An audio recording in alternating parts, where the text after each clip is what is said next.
الكريم وآله وأصحابه كرام الفاتحة. أعوذ بالله من الشيطان الرجيم. بسم الله الرحمن الرحيم. الحمد لله رب العالمين الرحمن الرحيم مالك يوم الدين. إياك نعبد وإياك نستعين. اهدنا الصراط المستقيم صراط الذين أنعمت عليهم غير المغضوب عليهم ولا الضالين آمين. السلام عليكم ورحمة الله وبركاته. الحمد لله والصلاة والسلام على رسول الله سيدنا محمد بن عبد الله وعلى آله وصحبه ومن والاه.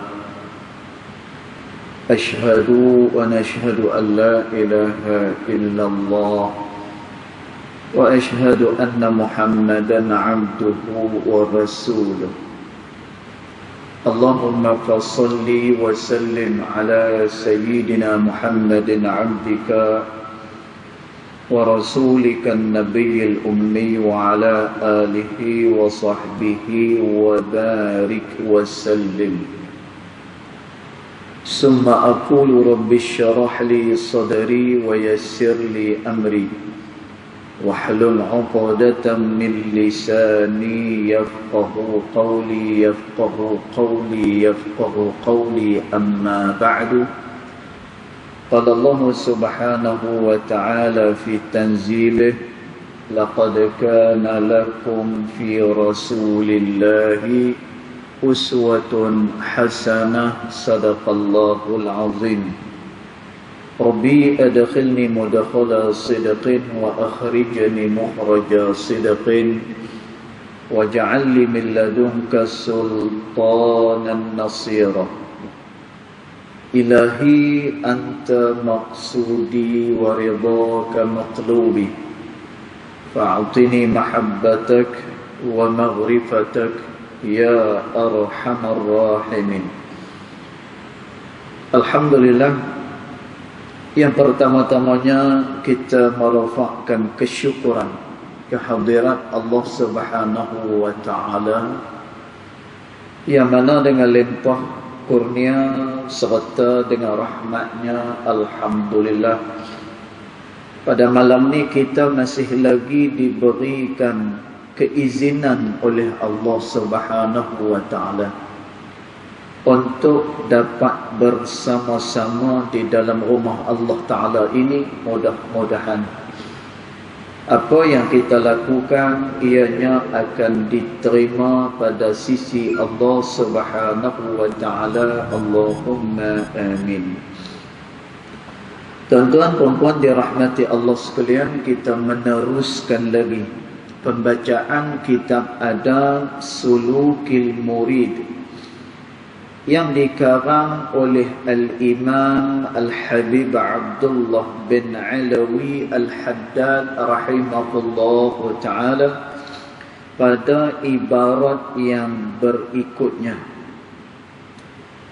Bismillahirrahmanirrahim. Qala muallif rahimahullah ta'ala wa nafa'ana bi'ulumihi fid daraini amin. Dia kata summa innal hasada, dia kata kemudian dia kata sesungguhnya hasad itu. Tuan-tuan perempuan dirahmati Allah sekalian, kita masih membincangkan soal berkenaan dengan hasad.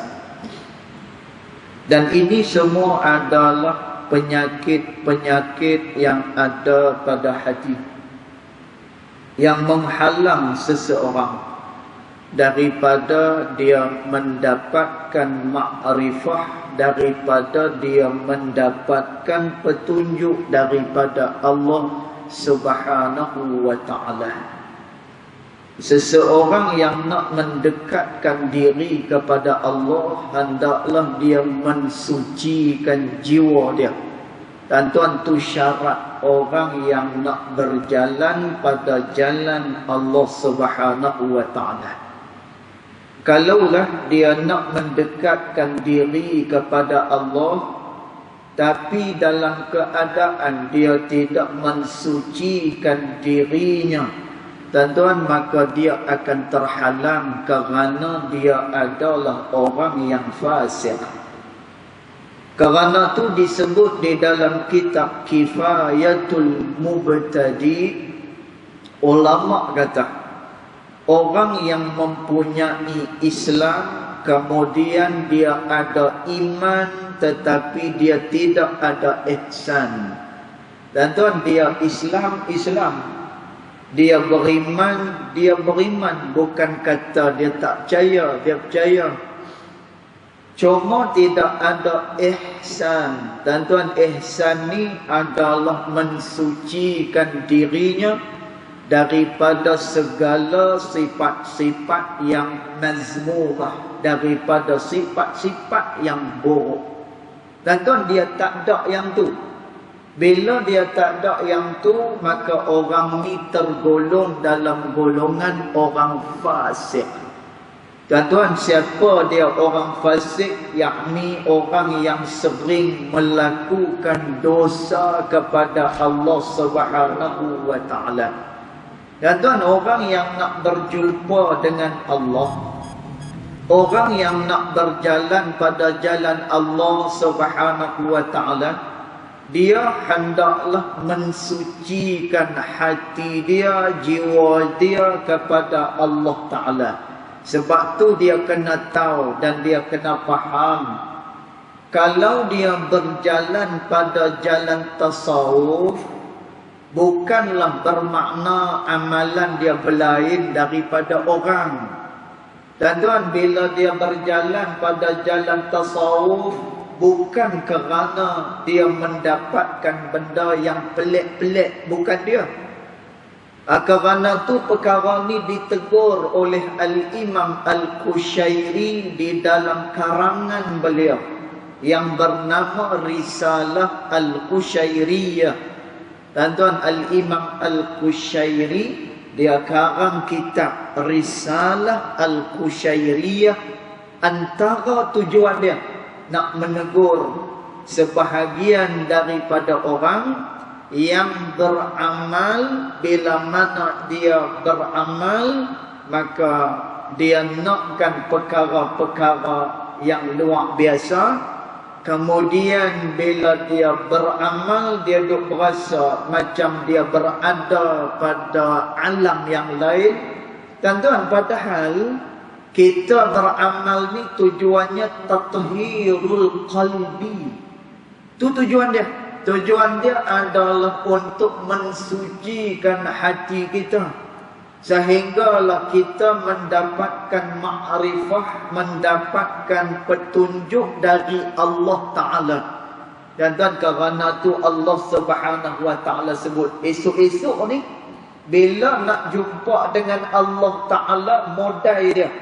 Dan modal nak jumpa dengan Allah Ta'ala. Allah Ta'ala kata, yaumun la yanfa'u malun wala banun, kata Allah. Kamu akan sampai, kamu akan jumpa hari di mana anak penak dan juga harta tidak memberikan manfaat, kata Allah. Dan lalu nak jumpa dengan Allah, apa modal dia? Harta dah tak terpakai, anak penak pun dah tak terpakai. Dan maka apa dia modal nak jumpa dengan Allah? Maka Allah Ta'ala kata, illa man atallaha biqalbin salim.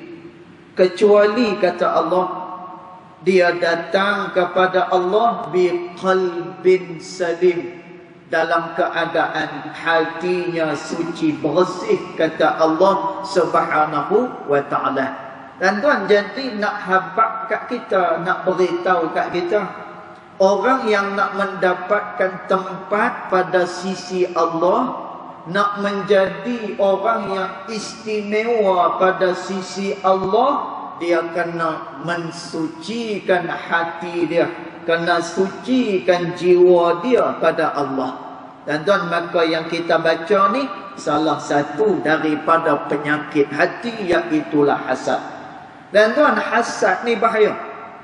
Kata Nabi sallallahu alaihi wasallam, riwayat daripada Ibnu Mas'ud radhiyallahu anhu wa ardah, dan hadis ni dibawa oleh Al-Imam Ibnu Asakir rahimahullahu ta'ala.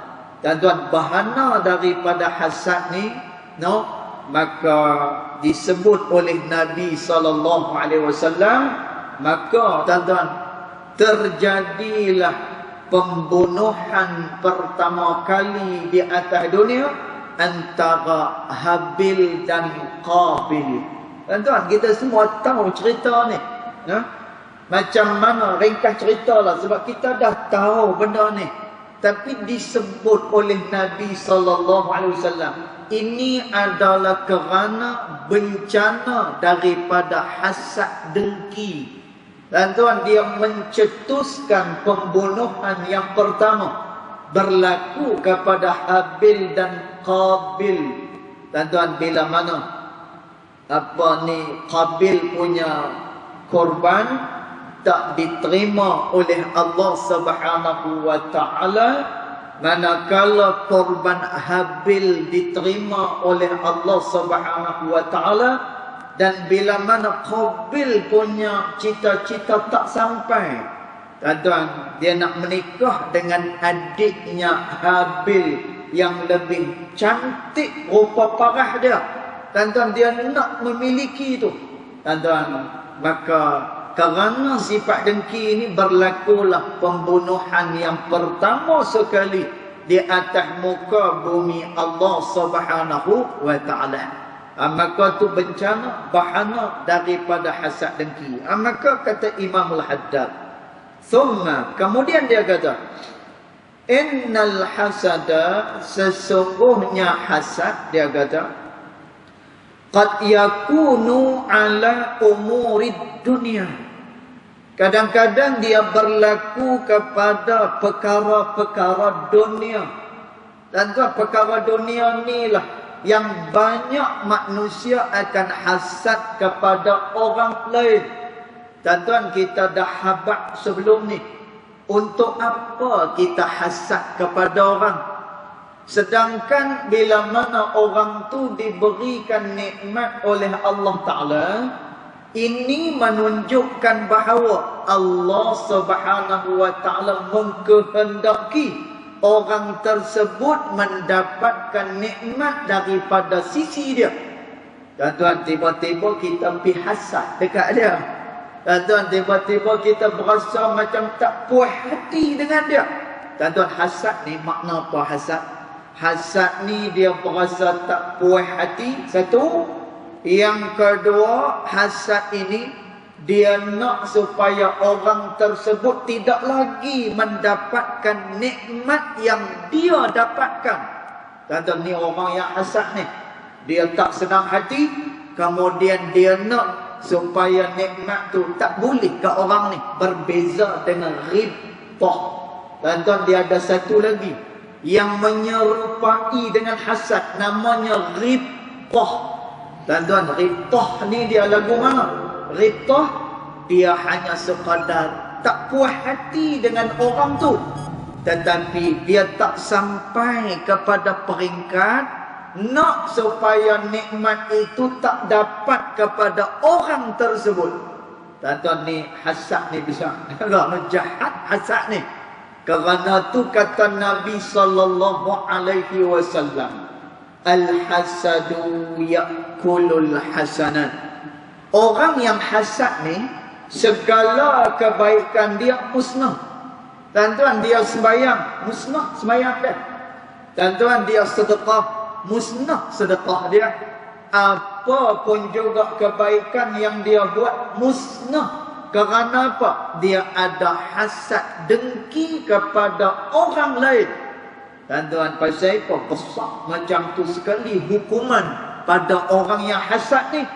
Tuan-tuan, kerana Kata Imamul Haddad rahimahullahu ta'ala, kerana orang ni seolah-olah macam dia tak bersetuju dengan Allah subhanahu wa ta'ala. Tuan-tuan, maka dia adalah musuh Allah subhanahu wa ta'ala. Maka dia kata Imamul Haddad, qad yakun ala umurid dunia. Kadang-kadang hasad tu main kepada perkara-perkara keduniaan. Kal jahi, seperti pangkat, wal mali, dan juga seperti harta. Tuan-tuan, ada orang yang dia dapat pangkat, ada orang naik pangkat, kita tak senang dengan dia. Wal mal, dan juga orang yang diberikan harta pun kita tengok orang ni kaya, orang ni lebih senang daripada kita, maka kita pun iri hati kepada orang tersebut. Dan maka orang yang iri hati ni, orang yang hasad ni, seolah-olah macam dia tak bersetuju dengan Allah subhanahu wa ta'ala. Maka kata Imamul Haddad, wa hiya asgharu min ayyuhsada 'alaiha. Dia kata ini merupakan sekecil-kecil benda untuk dihasadkan kepadanya. Tuan-tuan, kita nak hasad perkara dunia. Tuan-tuan, perkara dunia ni kecil. Tuan-tuan, dunia ni kecil, halus sangat-sangat. Kerana tu, tuan-tuan, disebut oleh Allah Subhanahu wa ta'ala di dalam hadisul qudsi. Tuan-tuan, dalam hadis qudsi, Allah Subhanahu wa ta'ala kata apa kepada dunia ni? Wahai dunia, orang yang menjadi hamba kepadaku, aku perintah kamu mengikuti dia.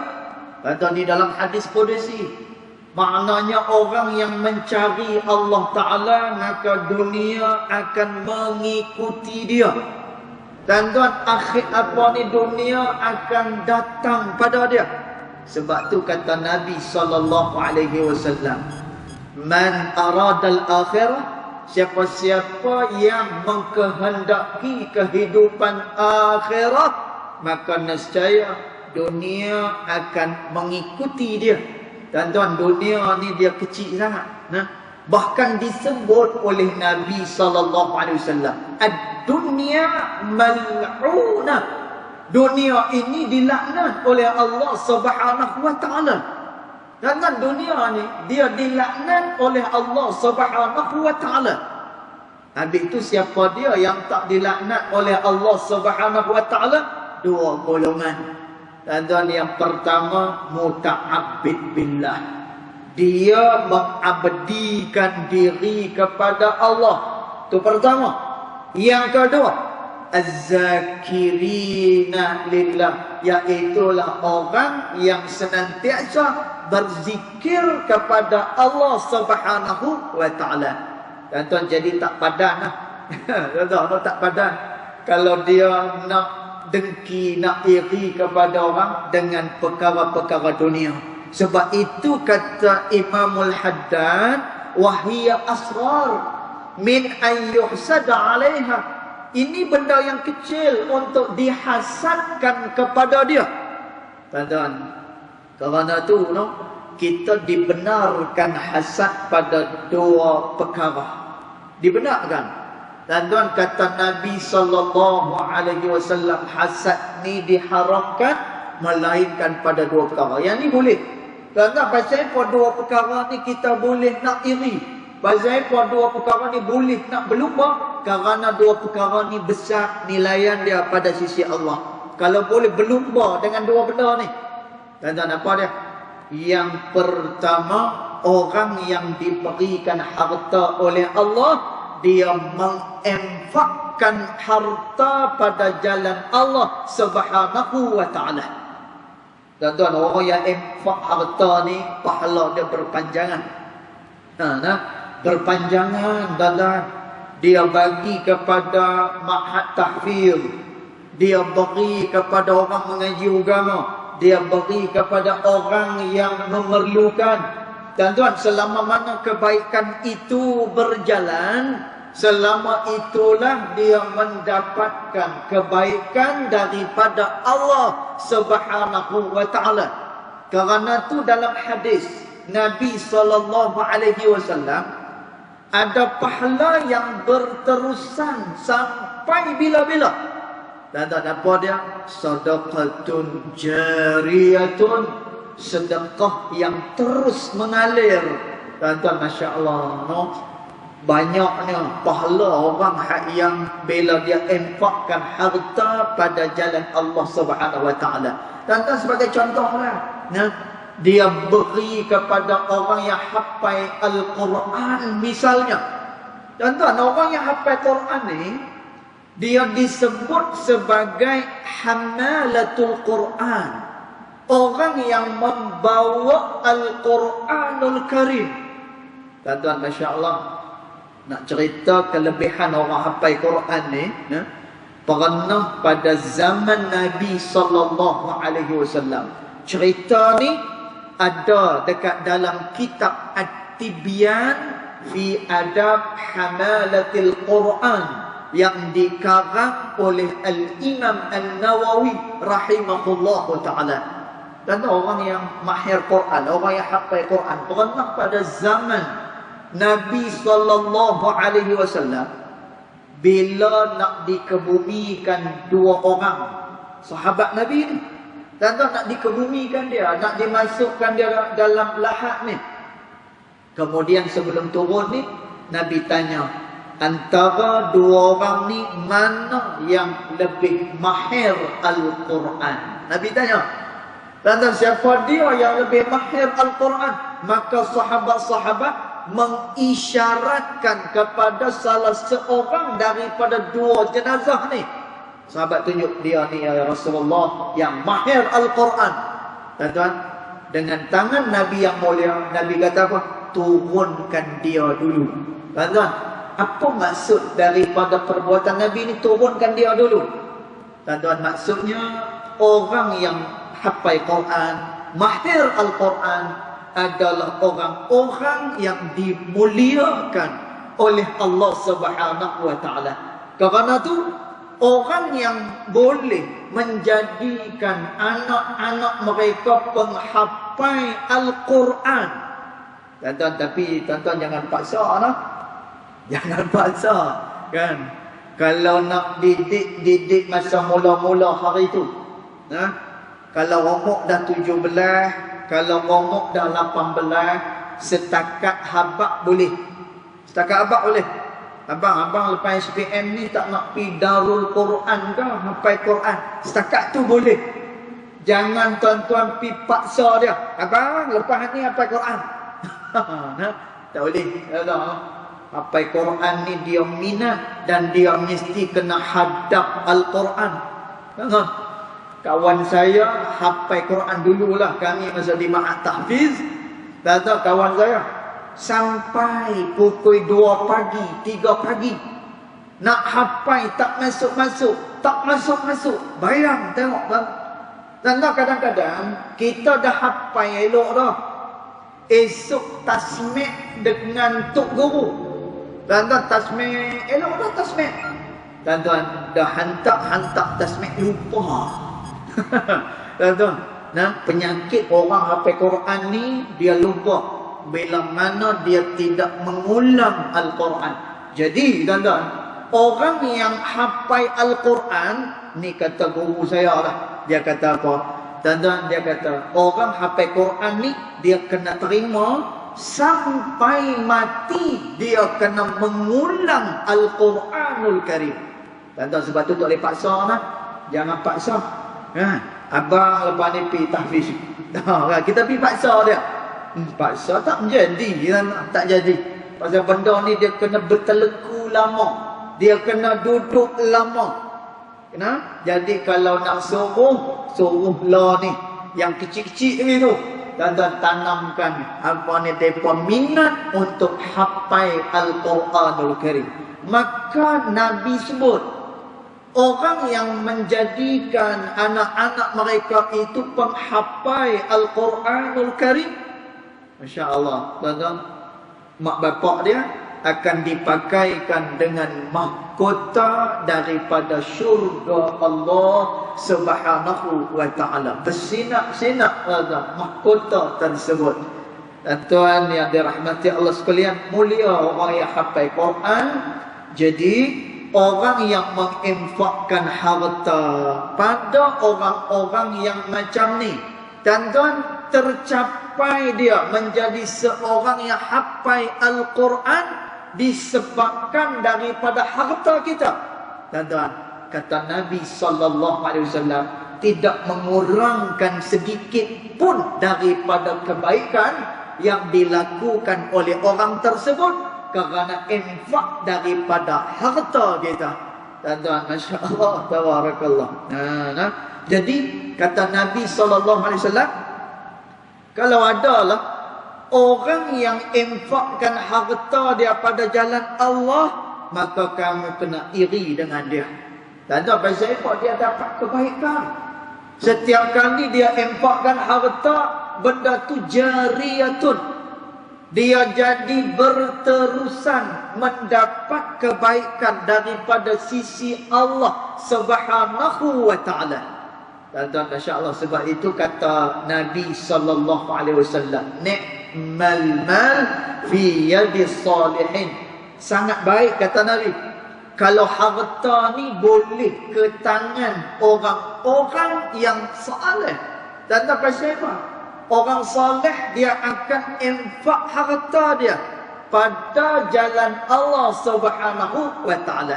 Tuan-tuan, kalau ada orang macam ni, kita kena iri dengan dia. Supaya kita pun boleh jadi macam dia. Itu pertama. Yang kedua, kata Nabi SAW, yang boleh hasad iri dekat dia, bila mana satu orang yang Allah beri ilmu kepada dia, lalu dia memanfaatkan ilmu tersebut. Tuan-tuan, orang yang macam ni pun diberikan kebaikan yang banyak daripada Allah Subhanahu wa ta'ala. Baik. Maka kata Imam Al-Haddad, qad yakun ala umurid dunia kal jahi wal mali. Kadang-kadang hasad itu berlaku pada perkara dunia. Kal jah, seperti orang yang dapat pangkat, kita iri dengan dia. Wal mal, dan juga orang yang diberikan harta pada dia, maka kita pun iri hati pada dia. Tuan-tuan, kita jangan iri, sepatutnya kita doakan dia. Tuan-tuan, disebut di dalam kitab Nasaih Ad-Diniyah wal Wasaya Al-Imaniyah. Tuan-tuan, dekat dalam tu ada satu hadis yang mana, tuan-tuan, Masya Allah, tuan-tuan, untuk apa kita iri? Kalau kita iri, kita hasad dengan orang, maka kebaikan akan musnah. Ini merugikan kita. Tuan-tuan, patutnya orang yang dapat nikmat ni, tuan-tuan, kita buat apa? Kata Nabi SAW, doakan kebaikan-kebaikan untuk dia. Tuan-tuan, bila mana dia doakan kebaikan kepada orang yang mendapatkan nikmat daripada Allah Ta'ala, maka malaikat yang membawa rahmat ni, dia kata apa? Wa anta kazalik. Ya Allah, ni malaikat doa untuk kita. Allah. Dan malaikat ni dia tak reti apa.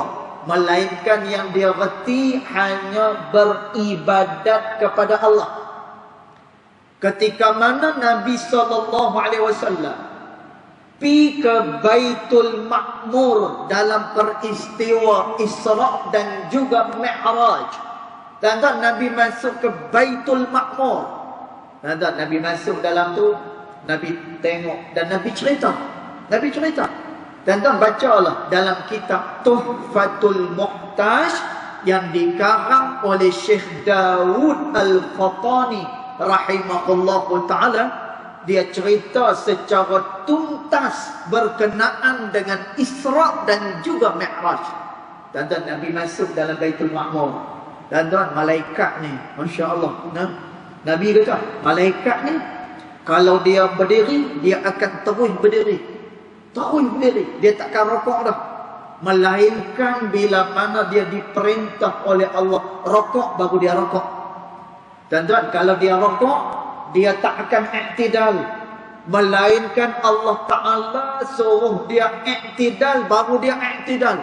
Patuhnya malaikat dengan Allah Subhanahu wa Ta'ala. Tuan-tuan, orang yang mendoakan sahabat dia yang dapat nikmat ni, tuan-tuan amalkan benda ni, datang kebaikan pada kita. Tuan-tuan, saya jamin. Jamin tu pasal apa? Kita beramal. Kita beramal dengan benda ni. Guru kita pun duk ajar benda ni lah. Tuan-tuan, datang kebaikan pada kita, Masya Allah. Tuan-tuan, tengok kawan kita naik pangkat, doa untuk dia. Mudah-mudahan Allah memberkati dia. Mudah-mudahan dengan dapat pangkat ni, dia semakin dekat dengan Allah Ta'ala. Tuan-tuan, tak ada iri langsung, tak ada hasad langsung. Tuan-tuan, nanti malaikat akan kata kepada orang yang doa ni, wa anta kazalik, kamu juga demikian, kamu juga demikian, kamu juga akan dapat yang sama daripada Allah, bahkan lebih baik daripada orang tersebut. Tuan-tuan, tapi dengan syarat kita jangan ada iri hati, jangan hasad dengan orang. Tuan-tuan, untuk apalah kita hasad dengan orang, sedangkan semua perkara itu telah pun ditakdirkan oleh Allah Subhanahu wa Ta'ala untuk seseorang. Tuan-tuan, tu dari segi kerohanian. Dari segi medis, dari segi klinikal, dari segi perubatan pula. Tuan-tuan, ni saya tak pandai dalam bab perubatan. Saya bukan doktor.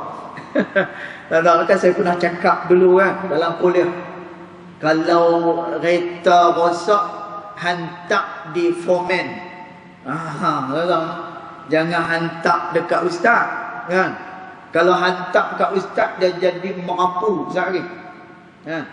Dia letak tangan dia lagu tu, dia baca lebih kurang, dia kata apa? Kereta hang ni perasa kena santau, pasal. Kereta kena santau. Tak haru. Jadi kita jumpa tu biar kena dengan orangnya. Al-Imam Malik rahimahullahu ta'ala, Imam Malik, dia kata, kalau aku nak minta hujan diturunkan oleh Allah, aku akan berjumpa dengan wali-wali Allah. Tapi kalau aku hendak mengeluarkan fatwa, kalau aku nak bincang soal ilmu, aku akan pi kepada ilmuwan, aku akan pi kepada ulama, kata Imam Malik rahimahullahu ta'ala. Dan tuan, jadi nak jumpa tu biar kena line. Kan? Kereta rosak, pomen. Kalau sakit, doktor. Kalau bab agama, kita ada asatizah, kita ada ustaz-ustaz kita yang mendalami ilmu-ilmu agama. Dan baik. Ni yang saya dengar daripada apa? Daripada radio IKIM. Tuan-tuan, Ejaz, balik ni Ejaz, dalam kereta buka radio IKIM. Masya Allah, macam-macam info kita boleh dapat, macam-macam perkara bermanfaat kita boleh dapat. Ni dah dia pergi buka radio klasik. Ini buka dah. Bila larut malam, seorang berdiri, aku duduk. So, tuan-tuan, buka IKIM. Hiburan pun yang menepati syarak, nasyid, apa semua. Kemudian dia ada perbincangan ilmiah. Masya Allah, bagus. Yang saya dapat ni, maklumat yang saya nak sebut ni, daripada IKIM. Tuan-tuan, dari segi medis, dari segi perubatan. Orang yang suka iri hati, dengki pada orang, tuan-tuan, dia akan menyebabkan tubuh badan seseorang itu jadi tak sihat.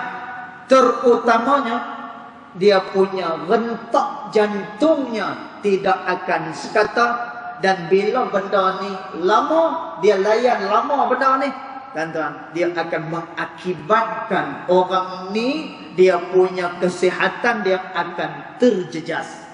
Tuan-tuan, apa yang kita rasa ketika mana kita iri dekat orang? Darah naik.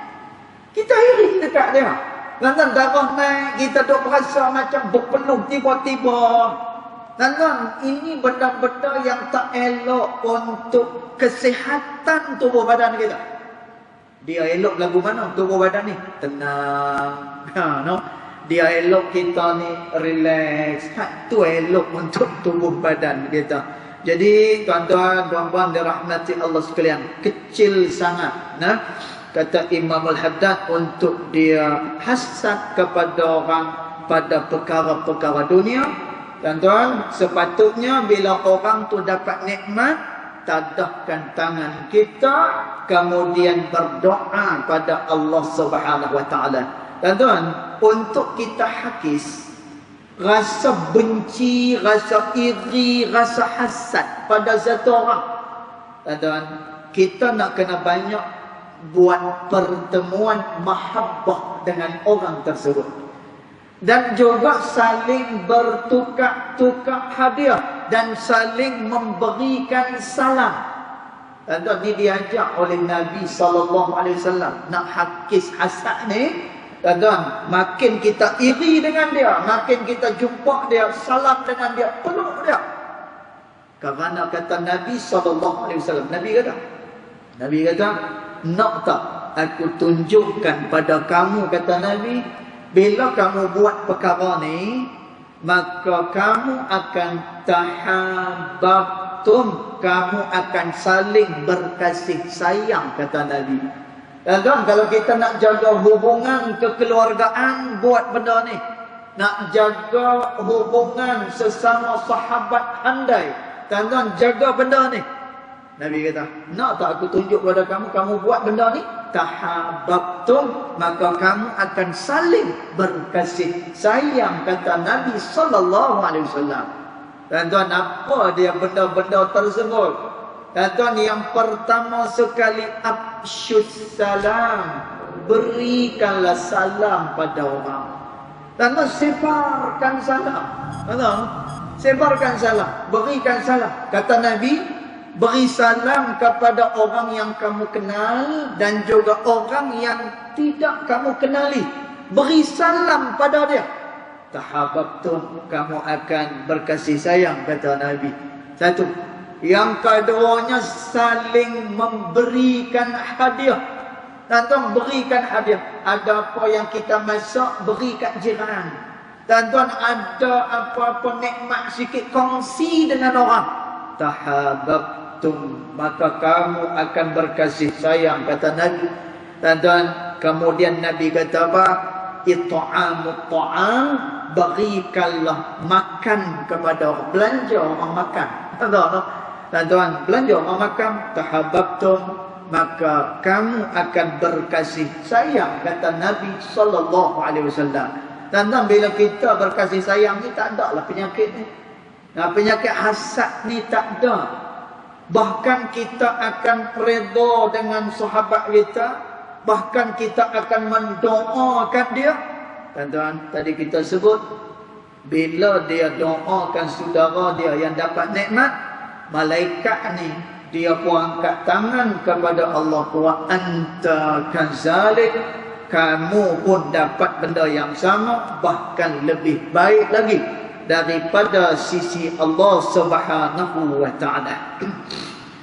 Kemudian kata Imam Al-Haddad rahimahullah ta'ala lagi, bal yang bagilaka antarhama mani betulia biha. Dia kata, bahkan dia kata, hendaklah engkau antarhama, kamu kena rasa kesian. Mani betulia biha, siapa yang diuji dengannya. Tuan-tuan, diuji dengan apa ni? Diuji dengan nikmat dunia kepada dia. Tuan-tuan, orang yang diberikan kesenangan, ujian daripada Allah.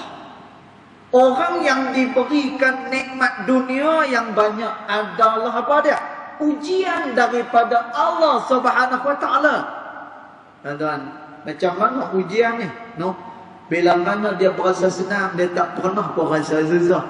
Tuan-tuan, kadang-kadang orang yang diberikan kesenangan ni, dia payah nak bersyukur pada Allah. Kadang-kadang dia lalai daripada Allah Subhanahu wa taala kerana harta yang dia perolehi. Dan tuan, perkara ni disebut oleh Allah Taala. Allah Taala kata bal tu'thirunal hayatad dunya wal akhiratu khairun wa abqa. Bahkan kamu lebih suka dengan kehidupan dunia berbanding dengan kehidupan akhirat yang lebih kekal, kata Allah Ta'ala. Kadang-kadang bila dah senang sangat ni, nak apa semua boleh, nak apa semua kita dapat.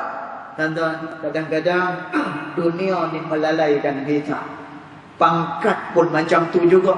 Tuan-tuan, bila dah duduk kat atas, bila dah jadi orang besar ni, kadang-kadang orang pun takut dengan dia. Tuan-tuan, orang takut dengan dia. Kadang-kadang nak tegur pun, macam tak kenal dia orang besar. Contoh, tuan-tuan, maka kata Imamul Haddad, patutnya kamu bukan iri kat dia. Patutnya kamu tarhama mani batuliya biha.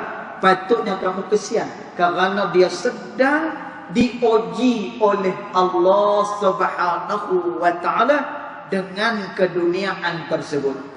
Maka bila kamu tahu dia sedang diuji oleh Allah Ta'ala, tuan-tuan jangan buat main. Bila kita dah berada pada zon selesa, jangan buat main-main. Qarun dulu dia selalu bermunajat dengan Allah Ta'ala. Qarun dulu selalu dia berhubung dengan Nabi Allah Musa alaihi salam. Tapi bila mana dia diberikan harta, dia ada kekayaan, tuan-tuan, dia dah lupa dah yang sebelum ni dia munajat dengan Allah. Dia lupa pada Nabi Allah Musa yang mendoakan dia. Tuan-tuan, bahkan dia kata apa? Dia kata, aku buat bisnes ni, aku buat apa yang aku buat ni datang daripada kepandaian aku sendiri. Tuan-tuan, pasal apa? Dia duduk kat zon selesa tu. Tuan-tuan, kerana dia nak apa sahaja dia boleh dapatkan. Tuan-tuan, orang ni sedang diuji oleh Allah Subhanahu wa taala. Kehidupan ni senang pun ujian, susah pun adalah ujian daripada Allah Subhanahu wa taala. Jadi bila mana kamu tahu itu ujian, tahmadallah, hendaklah kamu bersyukur pada Allah. Patutnya kita syukur. Tuan-tuan, bukannya kita iri pada orang tu, syukur dengan Allah. Pasal apa? Alladzi afaka minha, kerana engkau tidak diuji sebagaimana orang tersebut. Ada apa? Kita tak diuji. Ni kita ni duit mungkinlah. Tuan-tuan banyak duit. Saya lah contoh. Duit lebih kurang je. Contoh. Lebih kurang je. Lah ni mungkin boleh mengajar lagi. Duk teringat lagi nak mengajar, nak apa. Tuan-tuan, kalaulah saya buka bisnes tu jadi besar. Kan?